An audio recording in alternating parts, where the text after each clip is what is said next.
those of you who don't know me, and I'm going to start off by asking you what comes to mind when you hear the word Panama.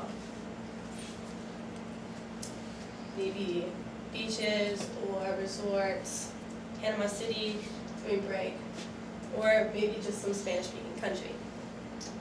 These are all true aspects of Panama, but I saw a very different one this past winter that I think you should know about. So I'm in a club here at the University of Maryland called Global Medical Brigades, and what our goal is to develop sustainable initiatives, health initiatives, and provide relief where there is limited access to healthcare. It's also the world's largest student-led global health organization. So right now, the Global Brigades we started in Honduras. The Global Brigade started in Honduras and have recently moved to Panama. So those are really the only two current focus countries that the brigades are in. According to the GMB website, the way that they decide where which country or which communities need their help is through these characteristics. So the communities have no doctors within a 20-mile radius. Their typical income is less than $1 a day. 20% of the patients have never seen a doctor at all, and the families live on less than 3 gallons of water per day. According to PovertyNet, the problems of poverty, malnutrition, and inequality in Panama largely reflect disparities in opportunity.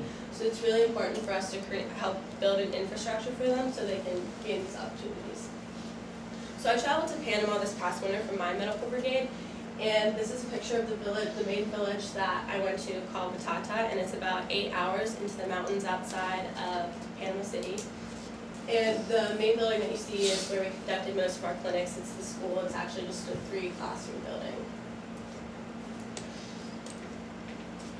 Despite the country of Panama has actually had a lot of economic growth, but the poverty levels still remain high. And according to 2008 data from the Economic Commission of Latin America, 28.6% of the population of Panama are poor and 11.7% are in extreme poverty.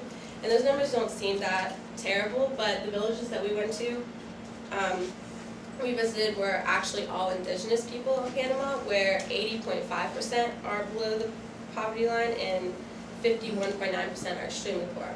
The indigenous people are also the most rapidly growing segment of population in Panama, so it's really important for us to help.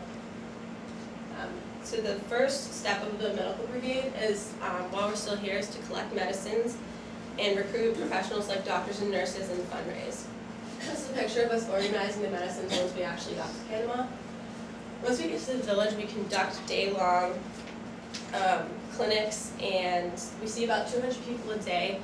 The student's job is to basically just take down patient information and also act as the pharmacist of the group.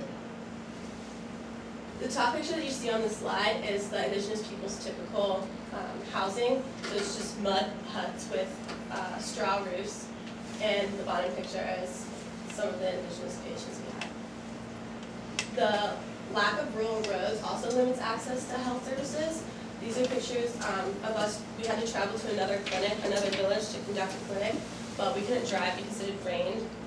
So and the villages that we traveled to had never even seen a car before, so the road system is basically non-existent. So there's different medical brigades travel to the communities every 3 to 4 months, and according to the GMB website, between 2008 and 2009, more than 4,000 volunteers from 110 university chapters in the US, Canada, UK, and Ireland traveled to provide health and economic development solutions for more than 50,000 beneficiaries through the GMB teams in Panama and Honduras. So we've been very successful. And there's also additional programs of the global brigades, not just the medical, to provide a holistic level of service in the communities.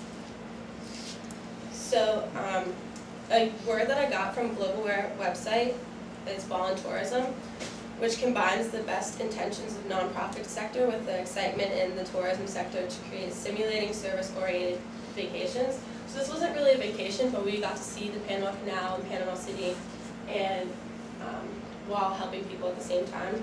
And it was an extremely humbling experience, and according to the chief executive at the International Volunteering Agency, people must recognize that international volunteering can have reciprocal benefits, and that by sharing their skills as a volunteer, not only can play a significant role in the fight against poverty, but they can also influence their future career and contribute to their own success.